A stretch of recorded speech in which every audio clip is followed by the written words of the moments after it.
Hola a todos, esta es otra de nuestras reflexiones en tiempo de crisis. ¿Le ha pasado alguna vez que conoce la Biblia, que entiende el Evangelio y cuando llega la crisis la olvida o simplemente no la recuerda y no la hace propia en su vida? Por ejemplo, es muy fácil saber y recordar que Dios es soberano y Él tiene todo bajo control. No obstante, cuando hay un familiar en una UCI, cuando hay un negocio que está a punto de colapsar o cuando las cosas no salen como quisiéramos, nos cuesta recordar que Dios tiene todo bajo control. No somos los primeros en tener este tipo de dificultades. Los personajes en la Biblia son hombres y mujeres de fe, sin embargo, tuvieron luchas con la fe. Les invito a que leamos en San Marcos el capítulo 8, en lo que yo he titulado Miren, escuchen, recuerden. Marcos el capítulo 8, versículos 14 al 21, una sección que me ha parecido muy interesante y que he tenido que revisar una y otra vez. Se habían olvidado de llevar pan y no tenían consigo en la barca sino un solo pan. Y les mandó diciendo: miren, guárdense de la levadura de los fariseos y de la levadura de Herodes. Ellos discutían los unos con los otros porque no tenían pan. Como Jesús lo entendió, les dijo: ¿por qué discuten? Porque no tienen pan. Todavía no entienden ni comprenden. Tienen endurecido su corazón. Teniendo ojos, no ven. Teniendo oídos, no oyen. No se acuerdan. Cuando partí los 5 panes entre 5,000, ¿cuántas canastas llenas de pedazos recogieron? Ellos dijeron 12. Y cuando repartí los 7 panes entre los 4,000, ¿cuántas cestas llenas de pedazos recogieron? Ellos dijeron 7. Él les preguntó: ¿y todavía no comprenden? ¿Qué es lo que ellos debían comprender? Los académicos del Nuevo Testamento no se ponen de acuerdo en qué hace ahí el versículo 15.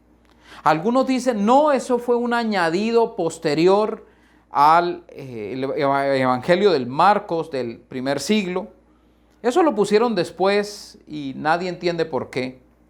Otros dicen: no, ese es el texto clave para entender toda la sección. Lo volvemos a leer. Y él les mandó diciendo: miren, guárdense de la levadura de los fariseos y de la levadura de Herodes. ¿Cuál es la levadura de los fariseos y cuál es la levadura de Herodes? Si leemos un poco antes los versículos 11 al 13, podemos recordar algo. Salieron los fariseos y comenzando a discutir con él, pidiéndole una señal del cielo para probarle.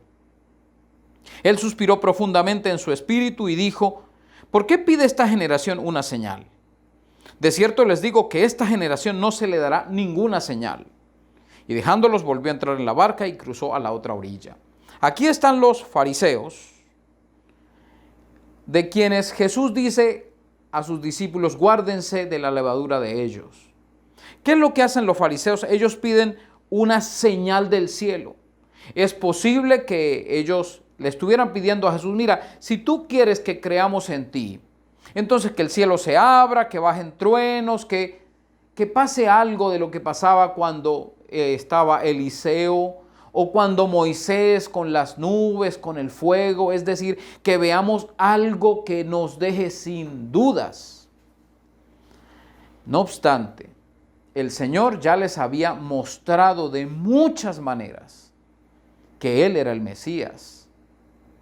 Los cojos, los ciegos, los paralíticos eran sanados.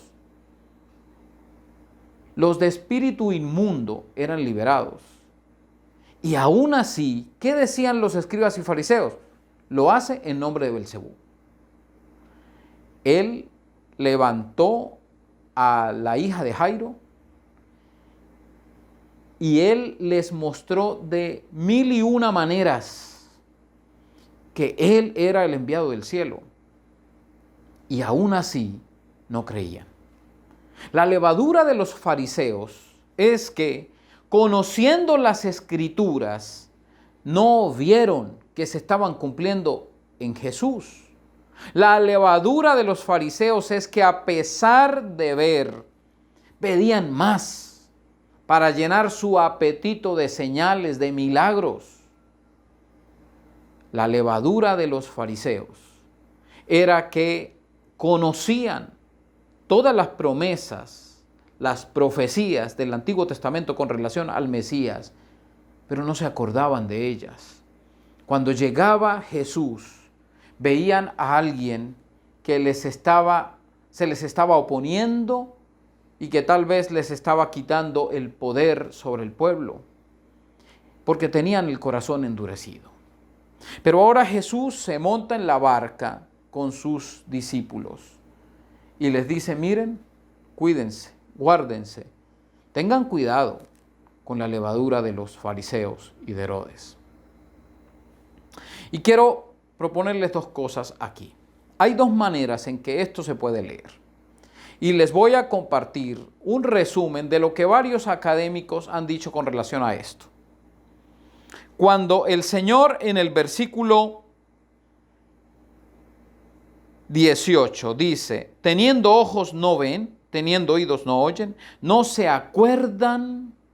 Ese término allí, acordarse, lo utiliza una sola vez el Nuevo Testamento y Marcos lo usa una vez, lo que se le denomina hapax legómena. Es un término que se usa una vez en el Nuevo Testamento. No puede compararse con otros capítulos, otros textos del Nuevo Testamento, porque aparece una sola vez. Marcos utiliza 50 términos que son hapax legómena, es decir, que se usan una sola vez en el Nuevo Testamento, pero que tienen conexión con el Antiguo Testamento, porque Marcos le escribe a una comunidad judía. Y entonces, según estos académicos, ellos proponen que lo que Marcos está llevando es al Antiguo Testamento, al tiempo del Éxodo. Es decir, si ustedes leen Éxodo o Deuteronomio, que es otra vez narrar los hechos ocurridos en el Éxodo durante esos 40 años a la siguiente generación a la que entró a Canaán, una y otra vez la palabra recuerden o no olviden aparece allí como un mensaje a las nuevas generaciones. Fíjense lo que Dios ha hecho con sus padres. Miren lo que el Señor está haciendo con ustedes y recuérdenlo. Tengan cuidado de no olvidarse que eso que Dios ha hecho en la vida de ustedes los lleve a enfrentar las crisis que van a vivir en Canaán. Que la base de la fe en el Señor sea lo que Dios ha hecho con su pueblo. Y es por eso que cuando el Señor les dice a sus discípulos: es que ustedes ven, pero a pesar de que ven, no ven. Es que ustedes, a pesar de que tienen oídos, no escuchan, ni se acuerdan de lo que ha sucedido. Ustedes tienen endurecido el corazón. Y ustedes, al tener endurecido el corazón, entonces ustedes tienen la levadura de los fariseos y de Herodes. Pensando en esa conexión entre el pueblo de Israel del Antiguo Testamento en el Éxodo y ahora sus discípulos, lo que luego se llamaría la base de la iglesia primitiva. Es posible que tenga algo que ver con esto, pero ellos añaden, los académicos, añaden algo más. El Señor había multiplicado los panes, 5,000 personas en el pueblo de Israel, y sobraron 12 canastas. El Señor multiplicó los panes no en Israel, sino en Decápolis, en la parte no judía, en la parte gentil, 4,000 personas y sobraron 7 cestas o 7 canastas. El Señor lo que está mostrando es la misma gracia, la misma misericordia que el Señor ha tenido con Israel, ahora la tiene con el pueblo gentil. Recordemos que un poco antes, en el capítulo 8, en el capítulo 7, hay un sordo y tartamudo y una mujer extranjera que va a suplicarle que sane a su hija y el Señor los sana. Y parece, según estos académicos, parece que esto no cae bien, ni siquiera en el pueblo que sigue a Jesús, entre los discípulos de Jesús, así como no cayó bien en los fariseos. ¿Cómo es posible que va a hacer milagros a los gentiles? Tal vez el hecho de que hayan olvidado llevar el pan es porque han menospreciado el pan que sobró del milagro hecho entre los gentiles. Pero yo quiero presentarles a ustedes otra propuesta. Y es una propuesta más sencilla y creo yo que también es clara aquí en este pasaje. Y nos puede ayudar en estos tiempos cuando nuestra fe entra en crisis o cuando nuestra fe es probada. Dentro de nuestra iglesia ha habido por lo menos 20 familias que han estado contagiadas. Dentro de nuestra iglesia hay varias familias cuyos negocios están quebrando. Dentro de nuestra iglesia hay familias que se han quedado sin trabajo y el alimento escasea. Y el problema del evangelicalismo latinoamericano es que le ha enseñado a la gente a aferrarse a promesas que no son para nosotros. Es que si usted es hijo de Dios, a usted el virus no lo va a tocar.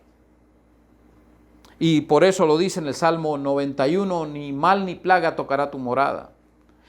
Qué pena, eso no es una promesa. Eso lo escribió Moisés al pueblo de Israel cuando iban a salir posiblemente de Egipto. Y no los tocó ninguna plaga que tocó y acabó con Egipto. Y comenzamos a aferrarnos en promesas que no son para nosotros.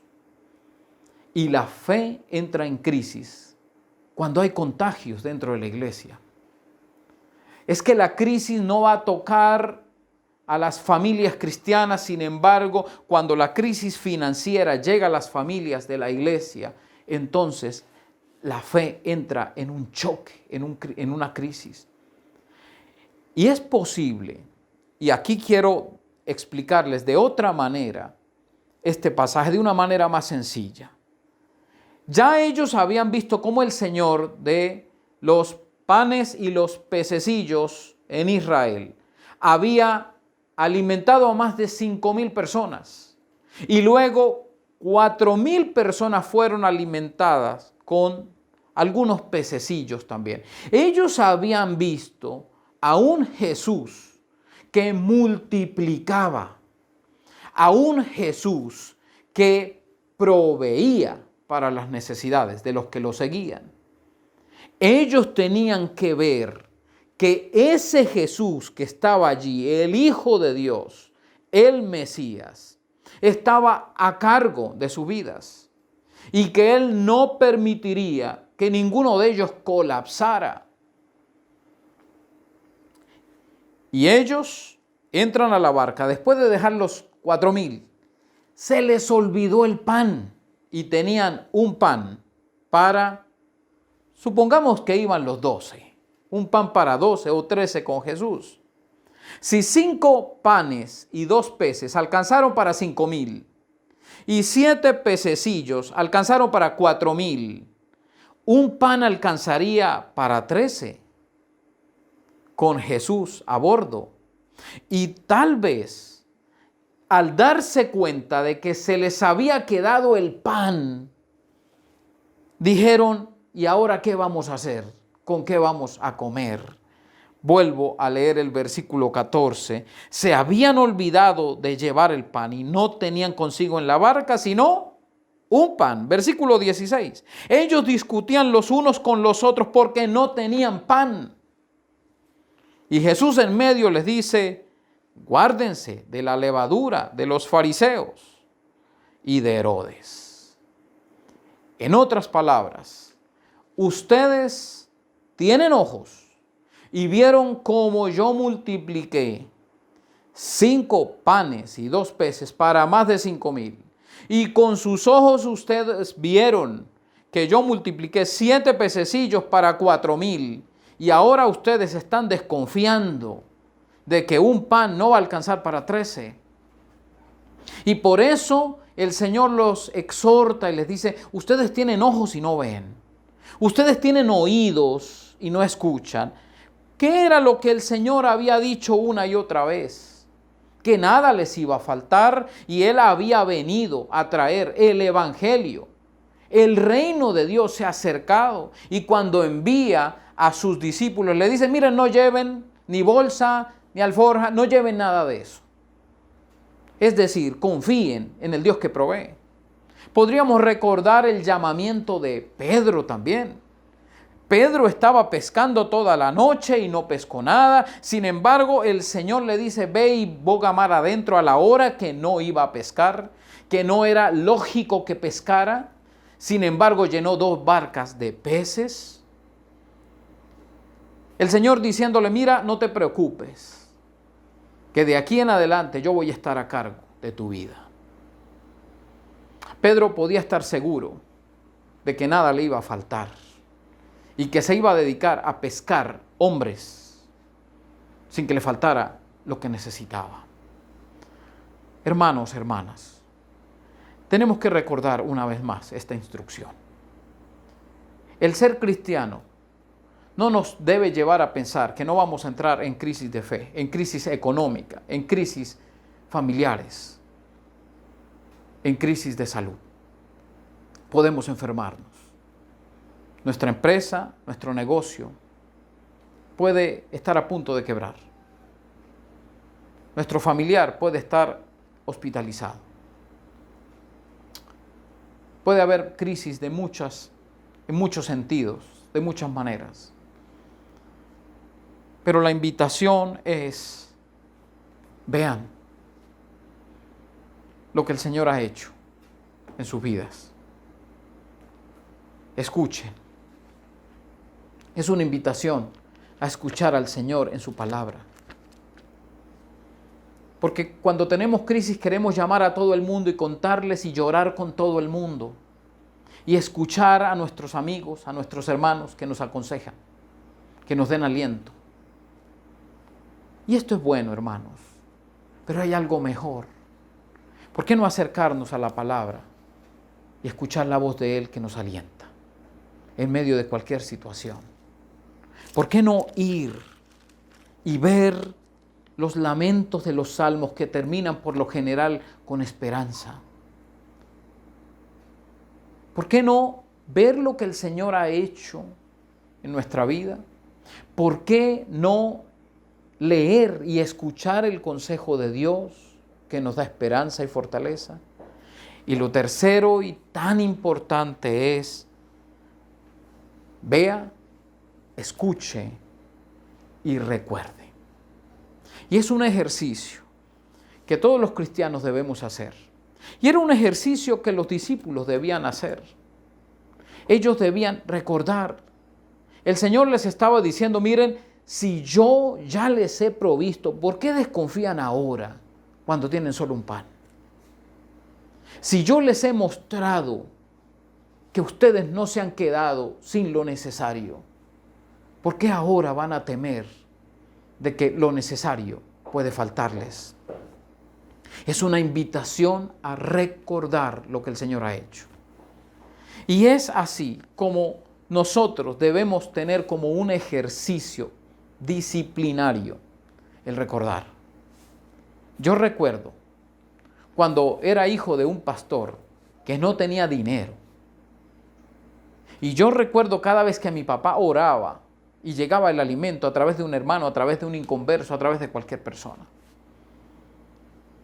Yo recuerdo cuando estuve en la universidad, 5 años, sostenido por la fe, porque no tenía ingresos mensuales, porque no tenía ni siquiera para pagar arriendo. Sin embargo, viví 5 años en la universidad, pagando arriendo, pagando servicios, pagando la matrícula, y el Señor nos sostuvo durante 5 años.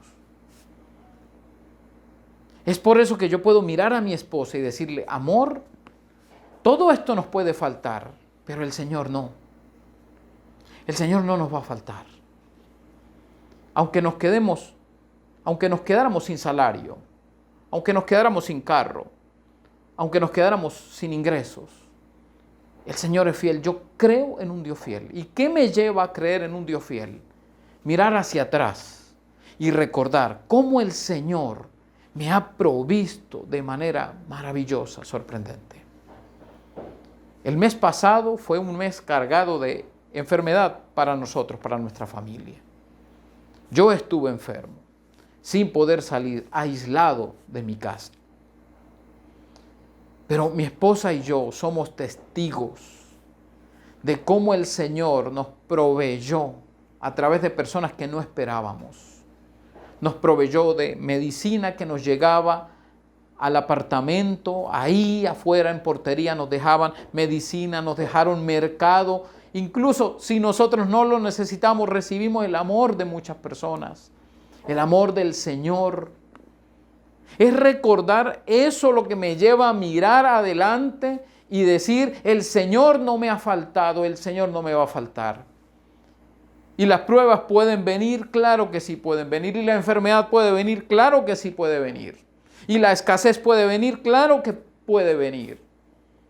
Pero puedo decir como el apóstol Pablo, mirando mi historia, mirando su provisión, la provisión de Dios: todo lo puedo en Cristo que me fortalece. Yo todo lo puedo soportar. Todo lo puedo esperar. Porque Él es quien me fortalece. No mis ingresos, no lo que yo tengo. Creo que una de las bendiciones que nos ha traído esta pandemia es demostrarnos que nuestra vida no está en nuestras manos, sino en las manos del dueño, el dador de la vida. Hermanos, vean al Señor obrando a su alrededor. Escuchen su palabra en medio de la crisis. Y recuerden, miren hacia atrás y recuerden cómo ha sido Dios de fiel con ustedes. Ese mismo Dios que ha sido fiel con ustedes en el pasado, está con ustedes hoy y los sostendrá hoy y mañana y hasta que Él nos dé la vida. ¿Les parece si oramos? Padre eterno, te doy muchas gracias porque tú eres un Dios fiel.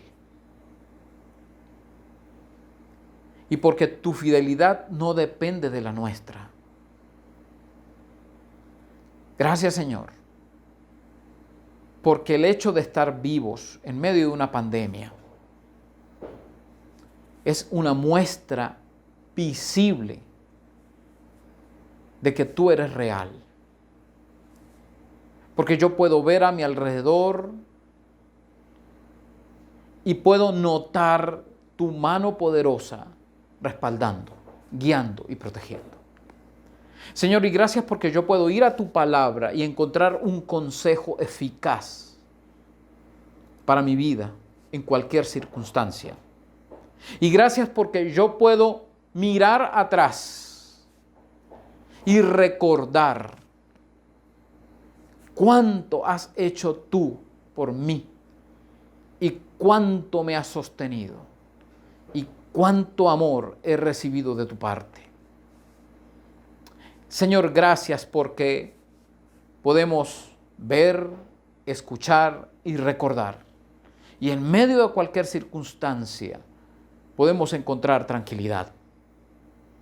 Ayúdanos también a entender que tú bendices a otros, incluso a aquellos que nos han hecho daño. Y ayúdanos a no fijarnos en eso con dolor, a no comparar.